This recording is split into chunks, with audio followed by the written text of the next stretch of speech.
Hey there, I'm Kathleen Jasper, and today we're talking about the Praxis 5025, which is the Early Childhood Education exam.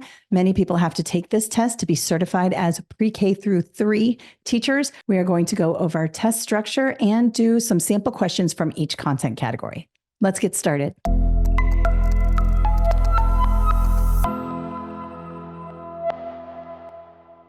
All right, so the Praxis 5025 Early Childhood Education exam is the exam that many people have to take who want to be pre-K through 3rd grade teachers.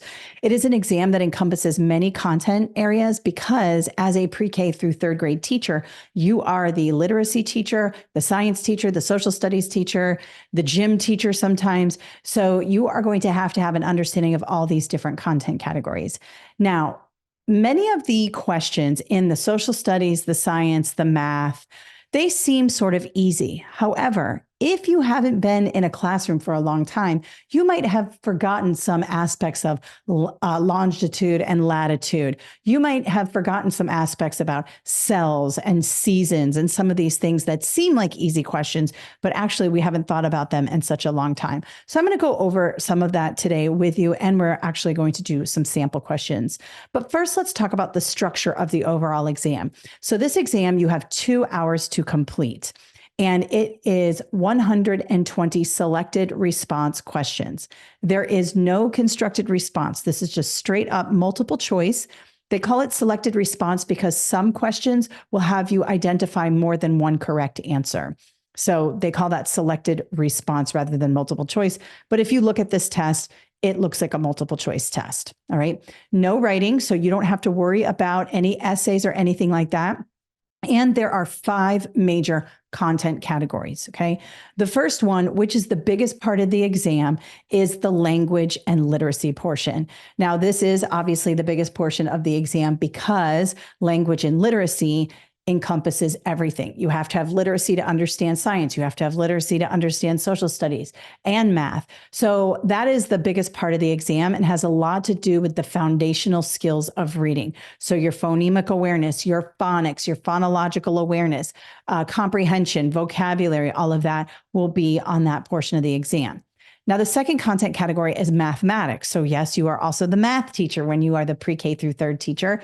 And this is going to be those beginning mathematics skills. This is 25% of the exam and one of the larger portions. So the language arts or the language and literacy is the biggest. And right next to that, right under that is the mathematics. So those two together make up over 50% of the exam. So really make sure you look at those content categories and understand the skills that you'll be assessed on there.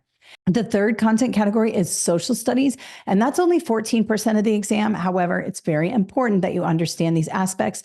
Wrapped up in the social studies section of this exam is child development. You have to understand that social studies is not just about government and history. Social studies is also about sociology, psychology, archaeology. And so some of those more social questions, especially on human development, are going to be embedded in the social studies portion. So you may see some questions on child development, cognitive stages of development, things like that in the social studies section, along with government questions and econ questions and things like that. The fourth section is the science section, and that is broken up into 3 main things. You're going to have earth space science, you're going to have physical science, and you're going to have life science. So earth space is everything about the earth, the moon, the sun, also the crust of the earth, mountains, canyons, volcanoes, rocks, things like that. Physical science is physics, so anything that has to do with chemistry, the periodic table, molecules, atoms, things like that. And then life science is everything from the cell, the basic unit of life, all the way out into ecosystems. And so those 3 sections of the science portion of learning is assessed on this exam. And finally, the 5th part of the exam at 17% is going to be health and physical education, creative and performing arts. So they combine these 2 areas together. It's basically PE and art together. And that makes up about 20 questions of the exam. You definitely want to make sure you review this. There's some stuff on there you may not know about gross motor skills, fine motor skills, ways in which we teach PE, ways in which we teach art. So just review that section in the book. I cover everything. This book has got a lot of really good reviews, and it's gotten a lot of people through the test. But beyond that, you can watch this video and we're going to go over some test questions taken directly from my book that cover these 5 content categories. Let's hop over to my presentation so you can see what those content categories look in context. All right, so remember, there are 36 questions on the language and literacy section. I'm only going to do one today, but the language and literacy section is going to cover all those foundational reading skills. I highly recommend you get the book or a book like it and review the language arts and literacy portion of the book. Also, I have a ton of videos on my reading playlist or teaching reading playlist that goes through a lot of this. So if you can't afford the study guide and you want to keep things on the cheap, go ahead and check out another playlist on my YouTube channel called the Reading Playlist, Teaching Reading Playlist, and that will show you a lot of the foundational skills of reading that will help you with this exam. But let's have a look here. Now, notice I always like to go to the answer choices first. That's how I work backwards on all these exams. And you can see I just have 1 or 2 word answers, can't eliminate. There are no bad words in these answer choices or good words. Remember, I like to zero in on the good words and eliminate bad words. But in this particular question, we can't do that. Let's go ahead and read the question. A teacher reads the story, The Giving Tree, to first grade students. She has students use a graphic organ to match pictures from the story to the beginning, middle, and end. The students then share their graphic organizers. Which of the following concepts of literary structure is the teacher working on? Beginning, middle, and end. This is plot sequence, okay? Right away, there's going to be some sort of cue or clue in the question that help bring you to the correct answer. Remember, they know that you are a beginning teacher working on this exam. They know that you are not a seasoned reading instructor with a master's degree in reading instruction. They know you're just starting out. So they are going to give you little clues like this in the question stem. So pay attention and sequence. Beginning, middle, end is a sequence. It is not character development. Otherwise, it would be focused on a character and what that character does, what the character looks like. Point of view is first person, second person, third person, which we are not talking about there. And setting would describe where the story is taking place, and that's not happening, making B the best answer. So that's a typical language and literacy question. Sequencing is a foundational reading skill, has a lot to do with comprehension. So we're moving more towards comprehension here, but this is what a question might look like in language and literacy. Let's go on to math here. So definitely going to look at the answer choices here because we have these long answer choices. And I want to continue to work backwards even in the question. So I'll show you how to do that in just a second. Let's have a look at A. Have students measure their desk using paper clips. Now, this is a technique used in the early grades. We use different things to measure paper clips or pencils just to show some different units of measure. B, have students form a line from the tallest student to the shortest student. Okay, this looks a little involved, especially for younger students. This may not go over so well. I don't really love it, but I don't hate it. I'm not going to cross it off. C, have students use a tape measure to measure the length and width of the room. This seems like a lot for little kids. Using a tape measure, there's a lot that goes into that. C doesn't sound great for pre-K through third students, just in terms of developmentally appropriate. You want to keep that in mind when you're answering the questions. This seems more like a upper elementary to middle school task, especially doing the whole room. That's a very big area. I don't like C. I'm going to cross it off. D, have students work in cooperative groups to read about standard units of measure.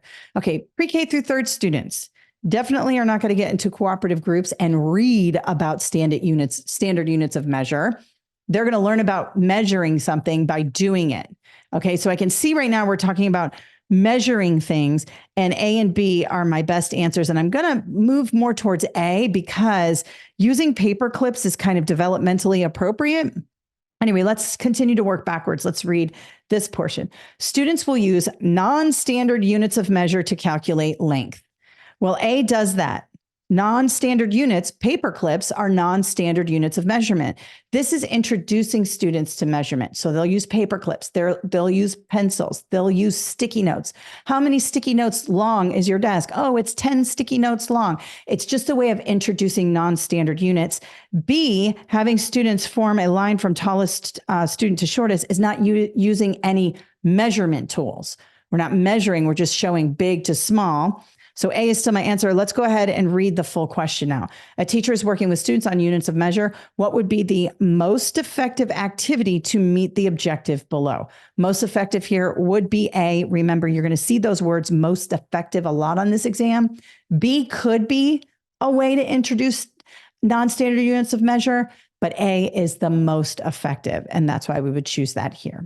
Okay. All right, let's have a look at this a social studies question. One might look like this. So let's have a look at the answer choices first. In cooperative groups, have students read about time zones. Again, we like the cooperative groups. That's a buzzword. You might think, oh, that's good. It's group work. But to read about time zones, again, we're talking about pre-K through third grade students. They're probably not reading about time zones. That's not going to engage them. So A seems developmentally inappropriate. I'm going to cross it off. B, have students locate the equator on a map. Okay, they're using a map. They're locating an equator. That's something that a pre-K through third grade student could do. I'll leave it. C, using a map, have students move figures east and west across lines of longitude. I like C better because we're kind of using a more hands-on approach. It's a little more involved than the equator activity. C's looking like it's my first place winner here. Let's have a look at D. Using a map, have students move figure north and south across lines of latitude. Okay, I like C and D a lot. Again, hands-on, something a third grader could do or pre-K through third could do, developmentally appropriate. Let's have a look at the question. Which of the following activities would be most appropriate to show students how time zones work? Okay, a couple things we need to know here. First, we need to understand what's appropriate. And A and B are probably not appropriate for time zones, right? C and D are, and they're more hands-on activities and developmentally appropriate. The second thing I need to know is what distinguishes time zones? Is it lines of latitude or is it lines of longitude? Remember, longitude go long ways. Latitude is like a ladder going up and down. Well, longitude and latitude are what sets the time zones. Not every single line of longitude and latitude, but some of them do, right? And so C is the most effective. D is close. D is the distractor. D is the one that they kind of want you to choose. That's very similar to the correct answer, but longitude is what distinguishes time zones. And that's one of those things we have to know we may not have thought about in a long time, making C the best answer. All right, let's have a look at a science question. So we have all the answer choices here. The question is so short. Let's just go ahead and read that first. This causes the seasons on Earth. A, the Earth's rotation on its axis. B, the Earth's tilt on its axis. C, the Earth's revolution around the sun. And D, the Earth's distance from the moon. The tilt on the Earth's axis, B, is what causes seasons. The reason why days are longer in the summer in the northern hemisphere is because the northern hemisphere during the summer is tilted towards the sun. During the winter in the northern hemisphere, we are tilted away from the sun. Conversely, in the southern hemisphere, the summer months are in December because that's when they are tilted towards the sun. And their winter months are in our summer in June, July, because they are tilted towards the sun during that time. So it is the tilt on the Earth's axis. You may have already known this, but if you haven't thought about this in a while, A, B, C, or D might come to mind. You might be trying to justify which one's which. This is one of those where we need to review some of those concepts we haven't seen in a really long time, and B is the best answer. And finally, the last question, health and physical education, creative and performing arts. Let's have a look at the answer choices. We have hopping, writing, sewing, drawing. Can't do much here. Let's read the question. Which of the following activities would increase students' gross motor skills? Okay, this is a very straightforward question. Gross motor skills are the big skills in the arms, the big muscles in the arms, the legs, the torso. Those are the skills we use big body parts for. Think of that, gross, big. Fine motor skills are those tiny muscles. Those use the tiny muscles, fingers, wrists, toes. So writing, sewing, and drawing all use fine motor skills in the hands. So B, C, and D are out. A, hopping uses the big muscles in the legs, which are gross motor skills, making A the correct answer. All right, so those are just a couple of questions out of the 120 questions you will get on the exam. I have lots of practice test questions in my book here. I highly recommend this book. There's a lot of 5-star reviews on Amazon. You can check it out there or check it out on our website. Let me show you where to go to get this book and the resources that go with it. All right, so all you have to do is head on over to KathleenJasper.com and you can go to study guides here. There's a couple ways to get the book. You can go to study guides here, early childhood, and click 5025. That will take you to our digital study guide. If you like a physical book, don't print this. Instead, go to Amazon and grab it from Amazon Prime. You can see we have over 171 ratings, mostly 5-star here. And you can get it within a couple of days and you'll see you can go in and read the reviews there. If you prefer a digital copy, when you buy it from the website, we email you a PDF that you can use on your device. But if you are a physical book kind of person, go on over here to Amazon and that'll help you. Now, we also have an online course for the Praxis 5025. This has lots of videos, extra practice, and it comes with the digital study guide. So when you buy the online course, you get everything. So you do not have to buy the study guide and the online course, just get the online course. You will be taken to a checkout page. And then once you hit buy and purchase, you will then be hooked to the LMS and it'll take you through that. Let me show you what the course looks like. So when you do log into the course, it'll look something like this. You can see all the different modules here. Hit start course. And you'll see that I go through everything. You can download your digital study guide here.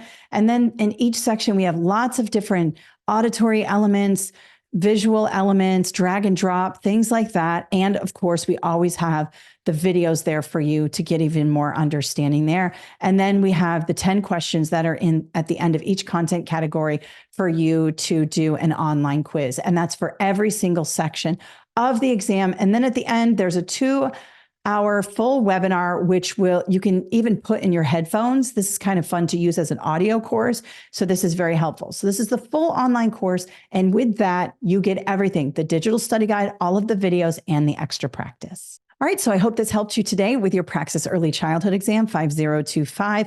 If you have any questions or comments, go ahead and throw them in the comments below, and it will be our pleasure to assist you. Let us know how you're doing on your exams, and I really appreciate you being here on my YouTube channel and Facebook, wherever you are watching this video. Please consider giving this a thumbs up and subscribing, and I hope you have an awesome day. Thank you so much. Bye.